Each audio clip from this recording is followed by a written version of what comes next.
Dalam setahun ni, ini adalah 5 perkara yang saya tak suka pasal kereta ni.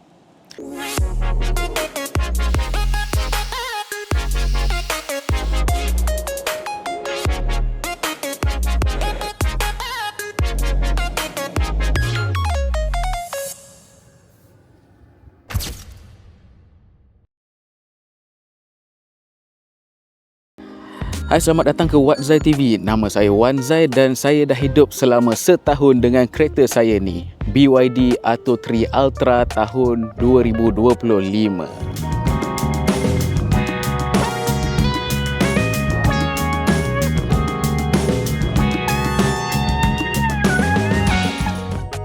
Dalam kurang lebih setahun saya pakai kereta ni kira jadi macam saya punya main transportation lah. Untuk membuktikan saya guna kereta ni sebagai main transportation adalah, okey, jom saya tunjukkan saya punya mileage pada kereta ni dalam setahun tau.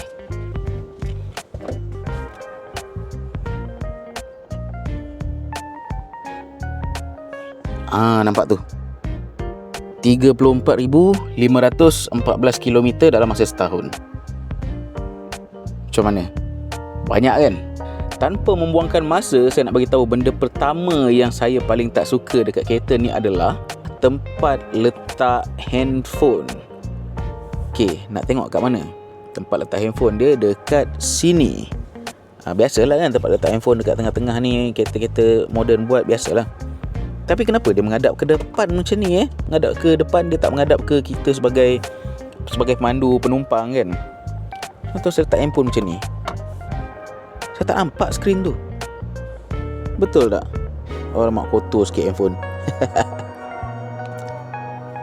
Bila saya cari dekat Shopee ataupun Pinduoduo ataupun Taobao, andai katalah ada orang yang buat 3D print untuk adjust, untuk tukar kedudukan dia daripada menghadap depan macam ni, mungkinlah ada orang yang buat dia jadi macam tu ke kan. Saya cari orang buat tapi tak ada lah pula. So apa yang saya buat adalah saya pergi DIY, saya beli satu benda ni. Lepas tu saya adjust sikit lah belakang dia kan, dan saya letak macam ini. So bolehlah saya letak saya punya phone dan dia menghadap pemandu, kan. Tapi masalah dia bila letak depan aircon vent macam ni kan, sekejap lagi phone ni akan jadi foggy tau, sebab dia jadi terlalu sejuk sangat. Jadi buat masa sekarang saya tak ada solution yang betul-betul bagus untuk benda ni. Saya live with it je. Benda yang kedua pula saya tak suka dengan kereta BYD Atto 3 Ultra tahun 2025 ni adalah, okey, kebanyakan kereta EV, dekat depan ni kan memang tak ada enjin kan. So dekat depan ni biasanya dia orang akan letak macam storage. Ada satu ruang kita boleh letak barang, orang kata durian compartment, lebih kurang macam tu. Tapi BYD Atto 3 Ultra macam mana dalam dia? Jom kita tengok. Saya dah siap-siap buka dia punya flap dekat dalam tadi, dan ini adalah dalam dia. Mana kompartmen dia? Takkan letak kat sini. So sebenarnya untuk BYD Atto 3 Ultra tak ada tau kompartmen ni. Tapi itu tak jadi masalah, sebabnya dekat Shopee, dekat Taobao, dekat Pinduoduo memang ada jual kira macam tambahan lah untuk kompartmen tu kan. Cuma apa yang menjadi masalah adalah, jomlah kita tengok. Sedih lah saya dengan benda ni. Bila saya angkat hood depan ni, berat ni. Okay, dia tak ada bar dekat tepi tu tau, yang support kereta ni kan. Kita panggil support bar tu, saya tak sure lah nama dia. Apa yang dia ada adalah, nampak batang ni, ini tahun 90 punya kereta guys. Saya kena buka macam ni. Nampak tu.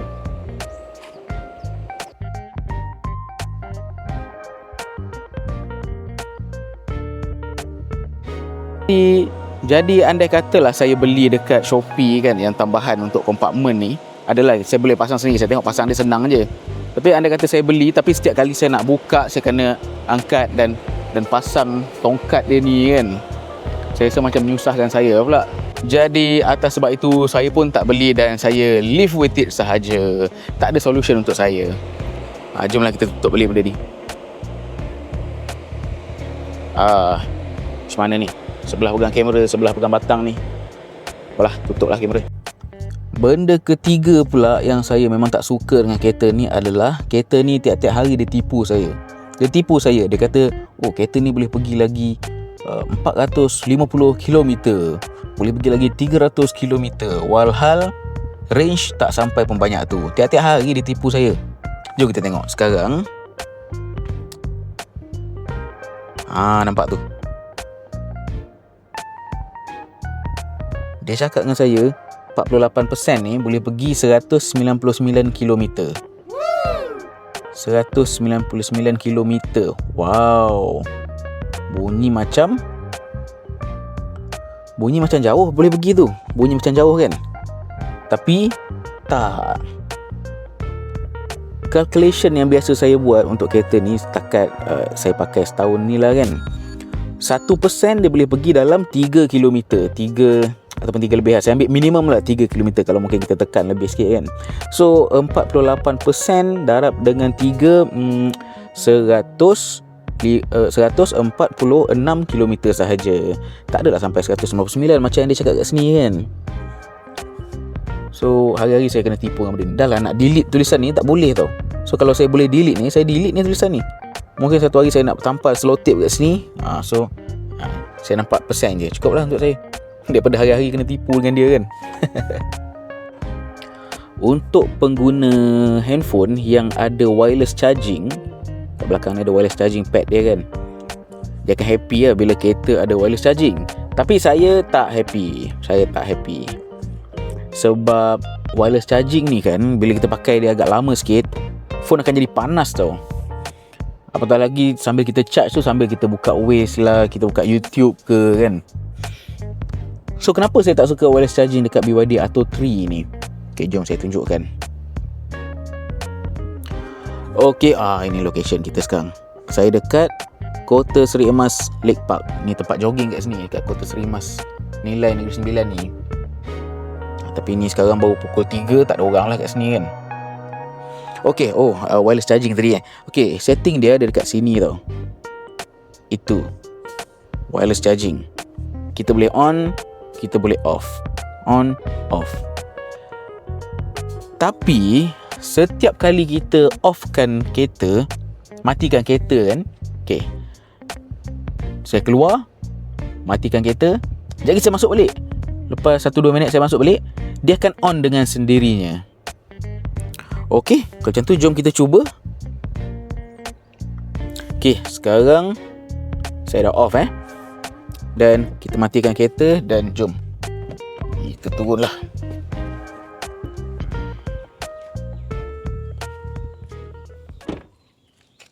Lock sikit kereta.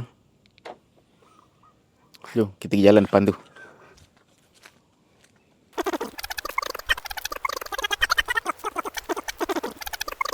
Wih, ada anjing. Alamak, anjing ni tempang lah. Aduh, dia lari pada aku ke? Kan aku nak kacau dia pun.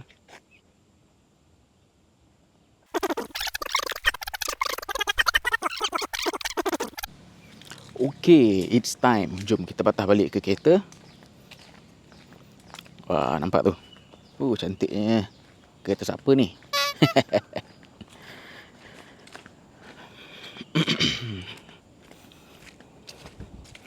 Unlock.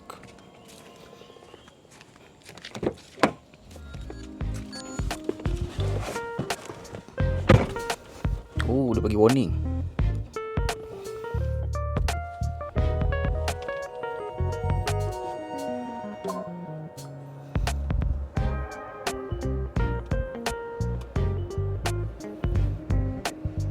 Alah, mati pula dia ni.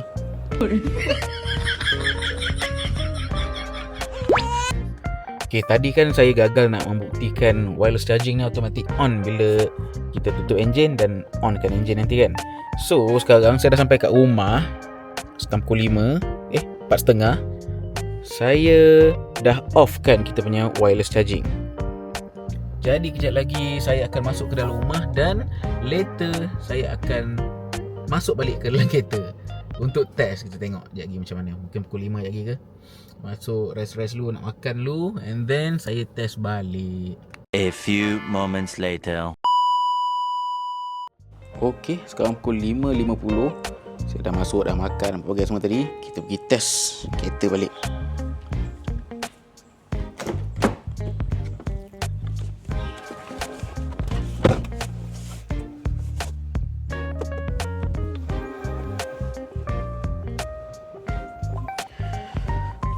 Kereta dah hidup, handphone kat sini, dan kita tengok dia charge tak. Nampak dia charge. Nampak dia charge. Saya tak menipu tau. Nampak. Macam mana tadi boleh gagal pula? Adik saya sampai lah.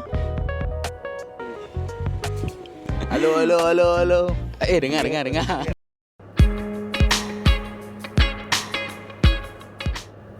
Okey. Ini steering kan. Sini signal. Sini wiper. Wiper ni kan, dia tak ada automatic tau. Function wiper automatic ni, kalau hujan dia akan buka sendiri tau. Bila hujan lebat, dia jalan laju. Bila hujan tak lebat, dia jalan slow je kan. Itu function automatic wiper lah. Tapi kereta ni tak ada. Yang mana kereta saya yang sebelum ni ada. So dia macam dah mengganggu saya sikit lah. So bila hujan saya kena buka sendiri macam tu. Bila hujan lebat sikit, saya kena adjust sendiri bagi dia laju. Alamak, itulah tu. Tapi ini pun tak ada solution juga, yang mana saya akan live with it juga. Tak apa, kecil punya hal lah sebenarnya. Tak ada masalah sangat pun. Saja je nak cari point kan. Biasalah.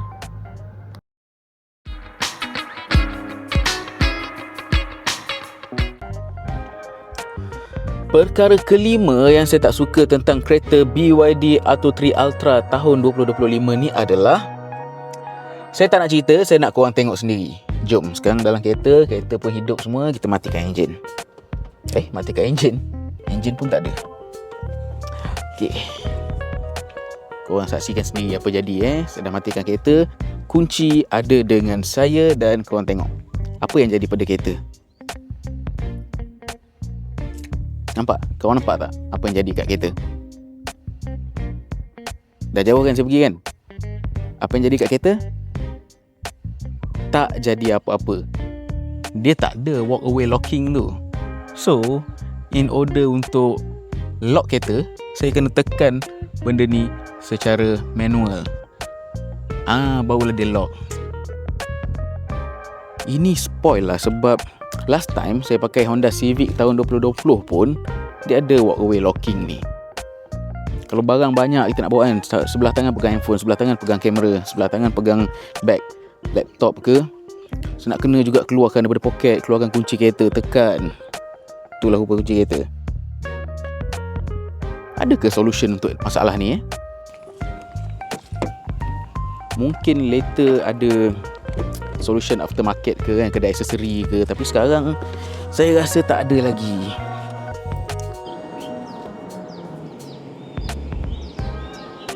Jadi itu adalah 5 perkara yang saya paling tak suka dengan kereta BYD Atto 3 Ultra yang saya pakai selama setahun ni.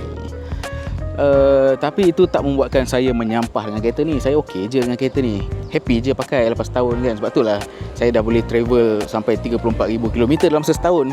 Sebab saya happy je dengan kereta ni, selesa, senang bawa family semua kan. Macam ada bunyi kereta nak melintas tapi tak ada. So itu sahaja daripada saya untuk video kali ini. Terima kasih kerana menonton, dan nama saya Wan Zai dari Wat Zai TV. Assalamualaikum.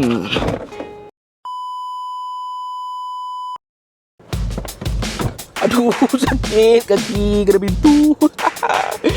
Sakit bodoh. Gagap. Tadi kan ada anjing lari pada saya kan. Sekarang saya nampak dia tengah melepak kat bawah tu. Kaki dia sakit lah. Bukan dia. Tanpa membuang masa, saya tak berpeluh kan.